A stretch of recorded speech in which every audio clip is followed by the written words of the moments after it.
A welcome to you all to this second in the series, Come and Be Revived. The idea is that you're revived at your lunchtime while you're eating your lunch. There are a series of 6 talks on social justice, and they're a joint venture with the Diocesan Readers and Chester Cathedral. Liz, who is on screen, and I have worked together to put this together, and we're doing other work together jointly. I'm Jane Brooke, if you don't know me, Canon Missioner and Vice Dean of Chester Cathedral. But today we welcome the Right Reverend Mark Tanner, Bishop of Chester, and the Reverend Dr. Calvin Samuel, who is here as well. Just a few words about them. Bishop Mark is the Diocesan Bishop of Chester, and we as a cathedral were delighted to welcome him to mark the start of his ministry amongst us here last Sunday with a crozier service.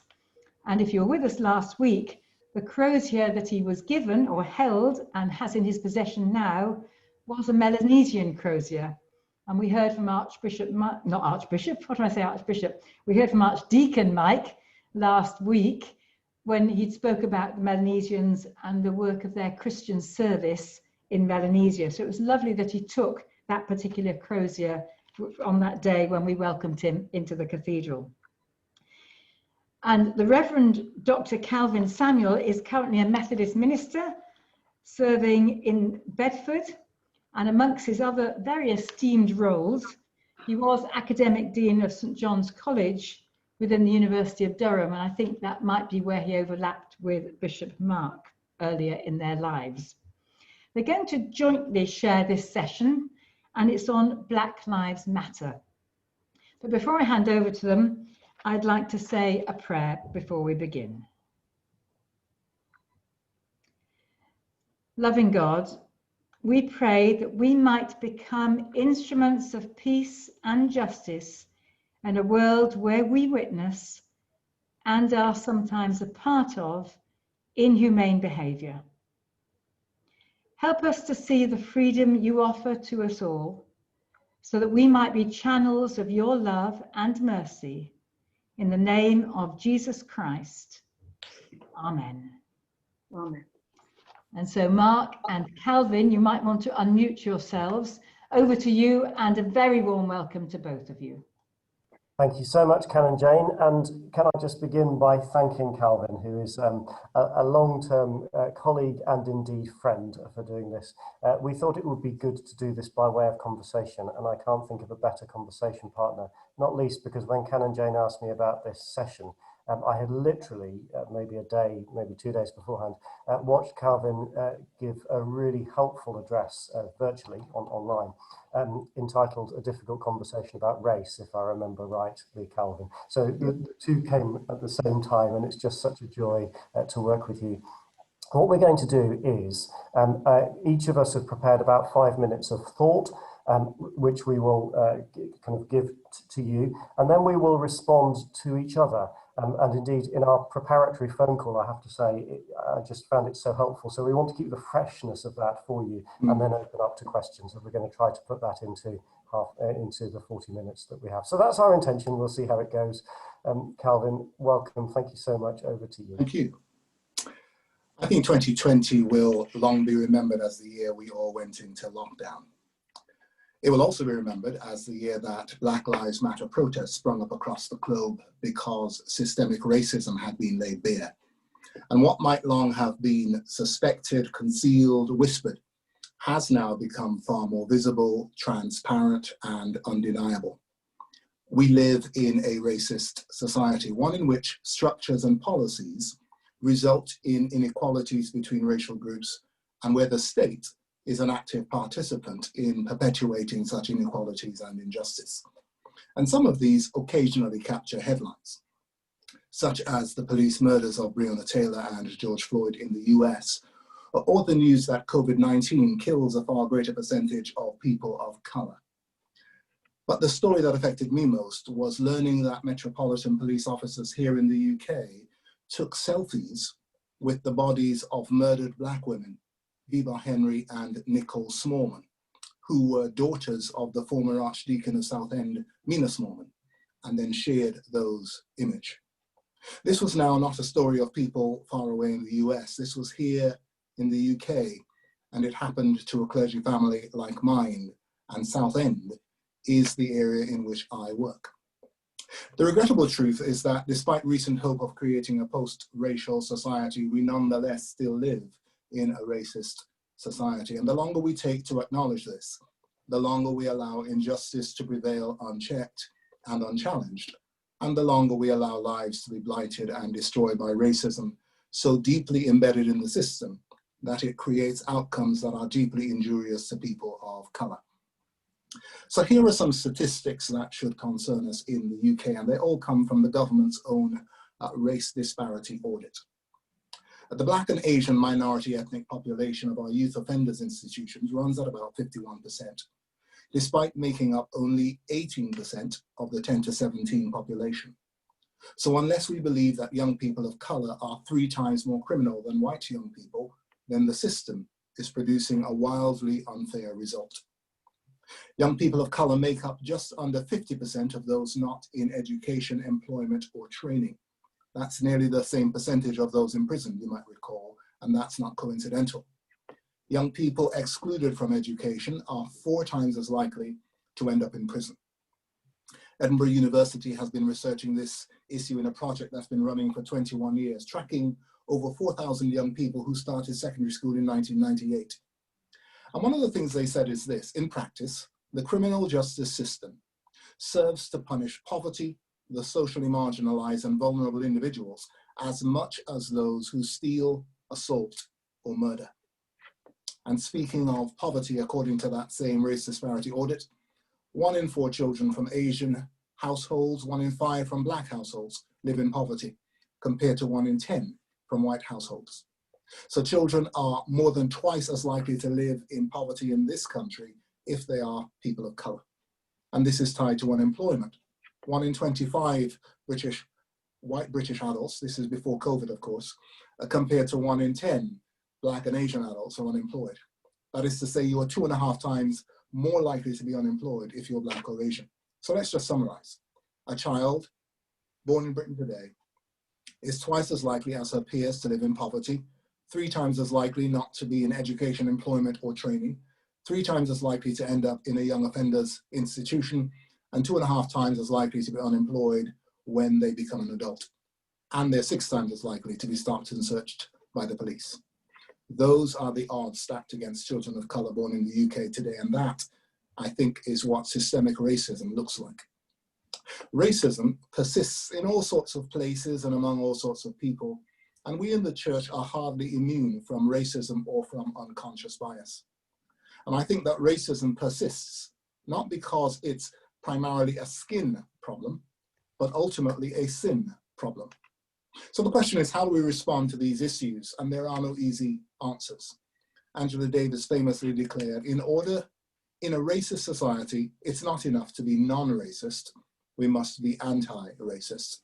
And so in the quest to become anti-racist, the first step, I think, is to educate ourselves, to have those difficult and long overdue conversations. And today's conversation, I hope, is one small step in that direction.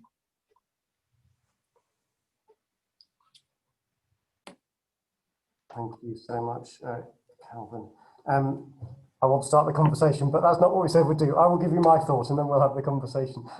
It's great talking this through with you. I want to say 6 very brief things. Firstly, that I think the methodology of setting this up, for me, I think for us, has been deliberate. I do not believe myself to be racist. I spent my teenage years in Leicester, where the highest majority Asian culture. I have many friends of all nationalities and all colours. However, I recognise that actually I don't think of myself as racist, often because I do not listen. And I am in the majority and I hold the power. And actually, even talking with a long-standing friend like Calvin, I recognise that there are conversations that we haven't had in setting out to have this conversation. That actually my self-perception will not be 100% accurate any more than any of our self-perceptions are 100% accurate. And so the conversation really matters, and the conversation offline preparing for today has already opened my eyes to new ways of thinking, new understandings, and new recognitions of actually how I should be seeing myself as well as seeing others. Second thing I want to say is that I think that theologically and anthropologically, in other words, in our study of God and our study of human being, it is utterly clear that Black lives matter. However, that's not enough, because as I've already alluded, those of us who are in the majority and those of us who hold power, and many, if not all of us in this room, will have some links with majority culture and power culture, will always struggle to understand the experience of the minority and the powerless. And thus we need to go the extra mile in putting ourselves in a place where we can hear and understand. Thirdly, and this is really a continuation of the first 2 points, that we, particularly we who are Christian, need to make the effort rather to place ourselves in situations where we can actually see and hear in a way that affects our hearts as well as our minds. My first degree is in mathematics, but I have to say, when I hear the statistics that Calvin quotes and others quote, my mind begins to blank over. And actually, for me, it was hearing an interview with Dawn Butler, the Labour MP, who is a woman of colour who'd been pulled over by the police, that really got past my defences. And there's something really important about noticing the times when other people's lives impact upon mine, rather than being able to be held at a distance. We need to place ourselves in a situation where we are not just knowledgeable about the facts, but we are also feeling. We are also enabled to stand alongside another. We are moved to pray in a way that's more than just in our minds, but also with our hearts. Fourthly, I want to say to you, as I reflect upon Black Lives Matter, upon institutional racism, and upon myself and my own place within this, I find that the things that I will be engaged in, which are racially oppressive or hurtful, will arise from three different causes in my own life. Firstly, there is ignorance. I simply do not know and act or behave or speak in a particular way which causes offence to another, not because I have intended offence, but because I have been acting in a way that it simply arises out of ignorance. Secondly, that there is fear. Every human being knows something of fear when we experience something which is beyond ourselves, or at least can experience something of fear. Fear is quite different to ignorance, but can also give rise to racism.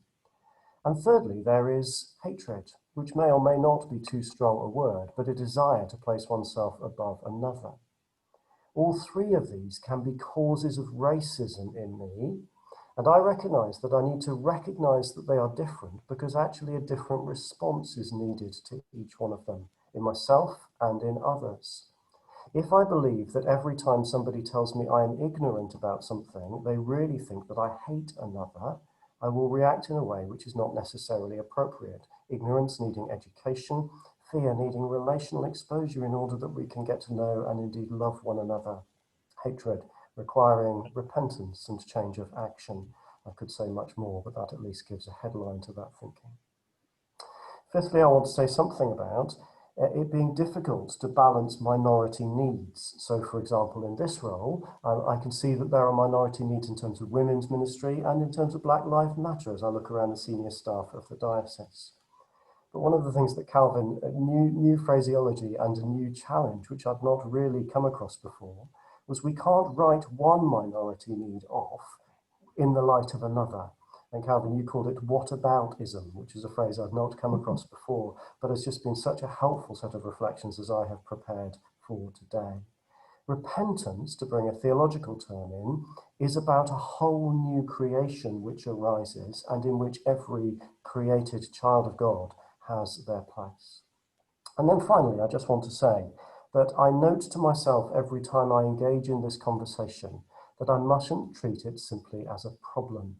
I have the privilege of sitting here with your other speaker, and I think, second to nobody else in the room, I know Calvin better than any of you, and I'm privileged to call him my friend. Calvin is not a problem to me, he is a gift to me. He's a gift to me in so many ways, including his culture, his background, his insights, both when he agrees with me and when he disagrees with me. Even in the fact that he refuses to leave Methodism and join the Church of England, he is a gift to me. What I'm saying is that Black Lives Matter is not a problem to be solved, or at least it's not just a problem to be solved. Obviously, there are problems. Actually, here's an opportunity for fuller, richer humanity and occupying all that God has called us to be together. In other words, I believe that I, as a white person, am actually more fully enriched when we fully have Black Lives Mattering in every part of our community. So those would be the 6 things that I would start with, just by way of notes. Calvin, we've got a few moments just to talk before we let other people come in. Where do you want to start? I want to pick up from your different sources of hurtful action, ignorance and fear and hatred. And I think that's a really helpful way of looking at this issue, and particularly talking about ignorance. Because if something does not affect you directly, it's very easy for it to be on the periphery of your consciousness. And that's not only true if you happen to be white. So I've not spoken about issues to do with race for 25 years. I've avoided that conversation, partly because it's not a helpful conversation quite often to engage with, because you get accused of playing the race card. But if I'm honest, the other thing was, it was not an issue that was affecting me greatly. So I could afford to put it on the periphery of my life, because people weren't using racial slurs against me, or there weren't jobs I wasn't getting because, as far as I know, because I'm black, that kind of thing. And so if you're in a privileged position where it's not a major part of your life or in front of your face all the time, you can afford to be ignorant about it. And it's just someone else's problem. It seems to me that the significant shift that's happened this year is that we can no longer be ignorant. Even if we don't know all the details, we're clear something is awry somewhere and does need some attention. I think that's right. And I was reflecting, as I was thinking about doing this with you, the fact that we worked together very closely in St John's College in Durham for 5 years, and had, I think I can think of 2 conversations about race that we particularly had. We may have had more, but it certainly wasn't a majority theme in our conversation. And I suppose I observe in myself something of a degree of discomfort. So even, for example, I picked up your person of colour language, but at another meeting I was in, I was told that I shouldn't use the phrase person of colour, because that was... So even in the terminology of how I talk about this, I find myself actually slightly fearful of my own ignorance and how... And not that I've ever felt afraid with you, I hasten to add, but I think it's that kind of... it steps us back from having the conversation, which would then actually address the ignorance, which is the very core of the problem. Yeah, you're not wrong there. I think it feels to me like a very peculiarly British problem, that anything around race, any kind of labeling, we're deeply uncomfortable. And because we don't talk about it, we don't really have a language to engage. So for example, I was speaking with some of my church leaders, and we were trying to talk about this. And the person I was speaking to, she didn't quite know how to refer to me as a black person. And she certainly didn't know how to refer to herself as a white person. So she opted to refer to herself as English. And of course that then becomes a code for white. But then of course that becomes problematic, because it implies that no one can be English unless they are white. And so having those conversations and making some missteps, I think, is absolutely fine. Not having the conversation becomes really difficult. Yes, the thing I have tried a number of times, and I've never asked anyone how it's received, so let me try this with you, is to phrase the thing as a question. So to say, so imagine you and I were starting a working relationship together. For me to say to you, Calvin, I'm not going to get this completely right, but one of the obvious truths is your skin colour is different to mine. How can I be most supportive? How do you like? Is that a helpful way that I ask it this question rather than imposing my view on it? Possibly, though. I think I'd be more comfortable if you simply made the mistake. Okay. Go for whatever it is, and sometimes there's in relationships there's opportunity to change tack to make things better. But the reality is, those kinds of conversations are really small beer. The kind of interpersonal conversation where offense might be caused, I'm not suggesting that they don't matter. They do matter. But they're not the kind of conversations that are really blighting lives. So when I think about some of those statistics, and of course behind those statistics are real people, we've both got children university sort of age. When you think about the prospects for them, and in my case, my surname's Samuel, it doesn't sound all that foreign. But I have lots of colleagues and peers and former parishioners whose surnames immediately mark them out as having an ethnic background that is beyond the shores of Britain, and they will tell a very different story of simply not being invited for interview, even though they clearly meet all of the person spec. And that might happen 1 or 2 times, but by the time it gets to 5th, 6th, 7th, you have to begin to draw some conclusions that people are making some decisions here. And they may be, again, going back to your point, it may be out of ignorance, it may be out of fear, it may be out of some sort of racial hatred. But of course, for the person whose life is blighted, that's really no help. And so finding some way of addressing our biases, whether unconscious or conscious, is a really important way forward. Let me ask you one question, and then maybe we can open up to wider questions. I was really struck by your statement, which I actually wrote down here. Our state is an active participant in racism, which I've never heard expressed so forcefully before in quite that way. But I think I agree with you on what responsibility do you feel that we have as a church? And we've already joked about Methodist Anglican, so I am asking that about the whole church. But I suppose I'm also asking it as I regard you as a kind of friend, a kind of critical friend of the Church of England. That's how I've certainly experienced you. What we as the established church, given that this is just a cathedral event, so both angles really, how can we act in order to confront, take up your thing about it's not enough to be non-racist, we have to be anti-racist. What part can we play in that bigger national debate? Let me respond in 2 ways. One of them is to say, it's really not my job to answer that question. One of the difficulties with any conversation about racism is that the Black person is somehow supposed to have an answer to how we address the problem. You would never go to someone who has been a victim of some form of abuse and then ask them, so how do we make sure you don't get abused in the future? So I simply want to put that into the equation to say it's really not my responsibility to deal with that. Having said that, let me say I do believe that the state is an active participant in this process because when we talk about things like institutional racism or structural racism or systemic racism, that in many ways is a wonderful euphemism for saying there are some policies that are in place which are fundamentally racist. In other words, that you will navigate these policies differently if you are racist. If you are of a different race, sorry. So some of this is very much around poverty. And given that people of color tend to be concentrated amongst those who are poor, they're going to be disproportionately affected. So things like the fact that COVID-19 affects more people of color, that's not because of some genetic predisposition.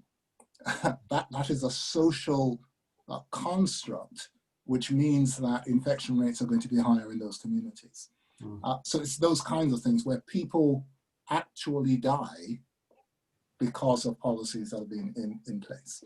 Some of the rhetoric that's been around immigration, for example, have been codes for, I think, racist conversations. Because when people, the immigration conversation that has been ugly over the last few years, it's not primarily thinking about immigrants who are European and who look Scandinavian and are blonde.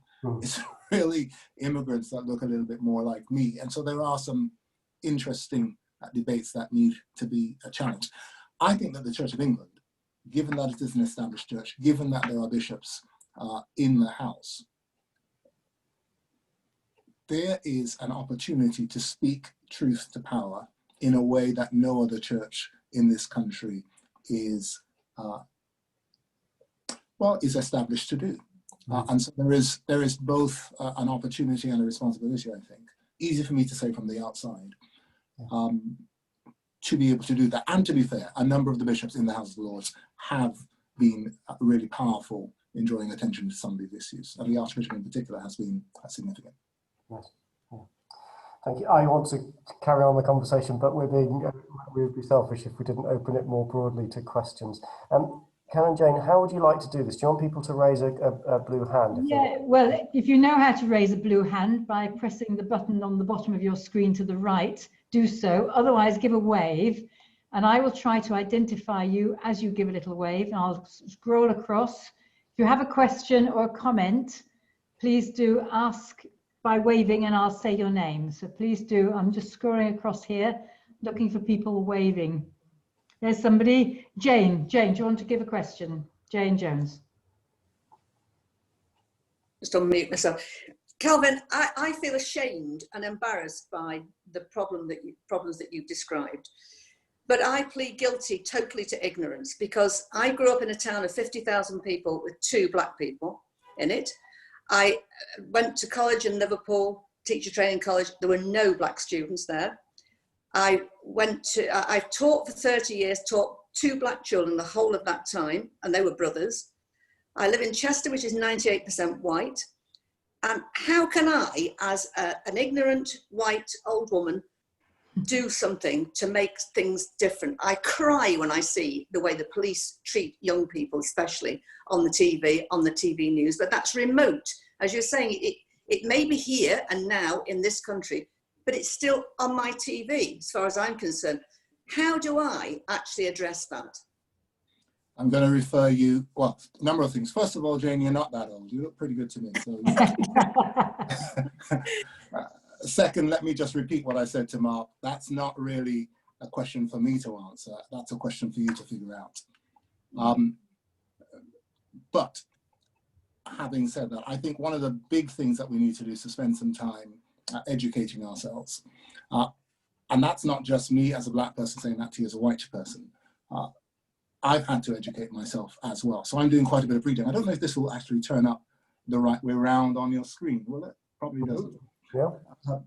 But I'm launching an anti-racism reading group in my church in a few weeks' time. We're going to be reading this book together, Natives. It's written by a black British author, and he simply talks about his experience here. And what we're going to be doing is reading this together and discussing it. One of the other things I've been reading, it's a big fat book. This one is by David Olusoga. It's called Black and British, A Forgotten History. And what he tries to do is to tell a story for people like you, Jane, to say you might feel like you live in a monochrome culture. But in fact, if you look at the long history of Britain, actually people of colour and people of African descent have been part of British society for a very, very, very long time and have been part of making it what it is. I think the final thing I'd want to say is engage locally. So where I am in ministry on the edge of Southend, Rayleigh, I think it's 99% white. So it's even whiter than where you are. But that's not to say that those people don't exist. And in those sorts of settings where the voice is smaller, that's where needing allies are going to be much more important. So things like, how is history taught in your local school? Are you a governor there? Find out. Talk to particularly if you're near a church school, find out. How is history taught? And is the school seeking to be anti-racist so that the next generation has a better start on this than we do? But there's always something that's possible in your local setting. Thank you. That's helpful because I am a governor at a church school. Oh, well, there you go. And so there's a starting point. Thank you very much. Here's another thing. I haven't yet read it, so I can't recommend it. But it's a book called White Fragility, and it more or less picks up the point that Mark was making earlier. It's a really difficult thing for us to have this conversation. This is on my list. I now have an anti-racism reading list for myself because I know I have so much to learn because I have kept this issue on the edge of my consciousness for a long time. So I've got a lot of catching up to do, and I suspect many of you do as well. Thank you.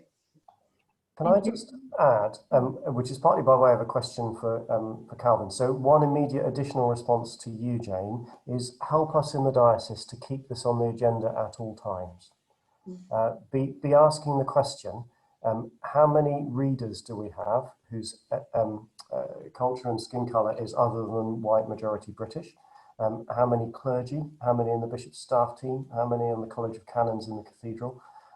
This is not about an optics game for the sake of optics, but actually we should be asking those questions. So please keep it on the agenda. And secondly, Calvin, I absolutely take your point with humility and a degree of penitence about it isn't your problem to answer the question. But how do you balance that with "don't talk about me without me," which is a really Yeah. So how do we make sure I, as a white do-gooder, don't regard myself as solving the problem and kind of do worse unto them? Fair point. I was in a meeting of clergy, primarily black clergy, and I think there were, I don't know, 3 or 4 folk who weren't black. And there was a difference of opinion on this. A number of the black clergy were definitely along the lines of, don't talk about me without me. And I could see why they were saying that. I have a different view, because I do not think that we're ever going to change these issues if black people have to be in the room in order to have the conversation, number one. Number two, as you've heard from Jane, she's in a context that is 98% white. There are many rooms we're not in. If you can only begin to have this conversation when black people are in the room, I think we have a problem. So we do need to make sure that you're not trying to remove agency from people of color, absolutely.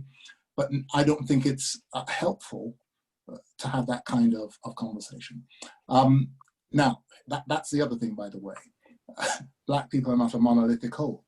So there will be some people who would be deeply offended by that idea. I happen not to be one of them. I want people talking about this issue when there's no one of color in the room, because the issues are still there. Thank you, that's really helpful. Jane, I at least can see Jeremy, but you may be able to see other people. Yes, I was just scrolling. Yes, Jeremy. Yeah, I want to take up Calvin's point about, and Mark's point, a double point, about things not being a problem, but being a positive, 1p to another, and about Jane's point where she just said about what can we do. I was in Birmingham for 7.5 years before coming to Chester, and it was quite a shock coming here. I'm a musician from my background, and sang with a CBSO, which obviously with music for across a very diverse city, was that we didn't say, oh, we're going to have black music that night. It was getting to know composers we didn't know. So who had heard of Florence Price, one of the greatest female black composers of the United States? Samuel Coleridge Taylor, a contemporary of Elgar, Duke Ellington, Wynton Marsalis, Scott Joplin, loads of people. And in fact, the BBC at the moment are doing with Susie Klein a whole thing with Lenny Henry about promoting the unsung heroes, the composers we don't know. Not to say, oh, they're black, but actually they just need like female composers to be there. So they're not seen as oddities, but as part of our positive repertoire, which have been hidden. And that's actually what we're looking at next year in the cathedral, is trying to find images of Christ and the Holy Family that are our images here in this country and abroad, but actually are positive images rather than negative.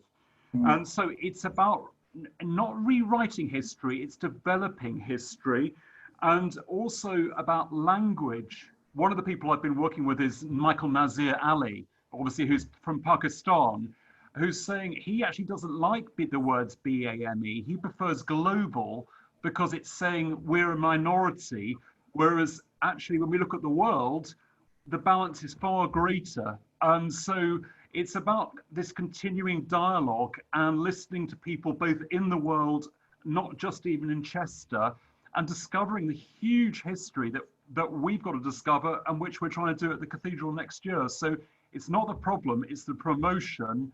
It's about the discovery which needs to go on. As we do, when Libby became Bishop of Stockport, we had very few hymns written by female composers and writers. Usually we'd have at least one, if not two a week in normal times. because actually we've got something to share. So it's about the people who have the power to unlock it for other people. Thank you, that's really helpful. Calvin, are you wanting to add anything? I have one thought to bring in. I think I want to say something about promotion and visibility. When I was coming to Durham, just around the time you were arriving, Barack Obama had just arrived in the White House. And I was very conscious, coming from London, going to Durham. I'd never been to Durham.